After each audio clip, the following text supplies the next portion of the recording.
দেখুন, নরেন্দ্র মোদীর মঞ্চ নাকি দক্ষিণেশ্বর মন্দিরের আদল বা ওইরকম ছাঁচ রাখা হচ্ছে, কি থিম পুজোর প্যান্ডেল নাকি? এটা একটা রাজনৈতিক দলের সভা।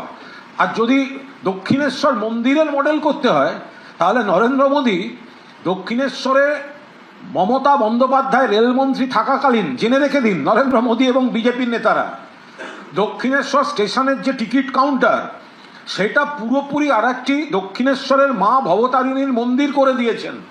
ফলে এটা আপনাদের এই হঠাৎ একটা মঞ্চে একটু দক্ষিণেশ্বরের মতো করে দিলাম আর বাংলার মানুষকে ভুল বোঝালাম, বাংলার মানুষ অত সহজে বিভ্রান্ত হন না। আপনারা যেটা 2026 সালে থিম পুজোর প্যান্ডেল করছেন, মমতা বন্দ্যোপাধ্যায় অন্তরে শ্রদ্ধা দিয়ে দক্ষিণেশ্বর স্টেশনে, দক্ষিণেশ্বরের প্ল্যাটফর্মের পাশে দক্ষিণেশ্বরের টিকিট কাউন্টার 2 দশক আগে করে দিয়েছেন দক্ষিণেশ্বর মন্দিরের আদলে। ফলে এইসব চমক দিয়ে কিছু হবে না।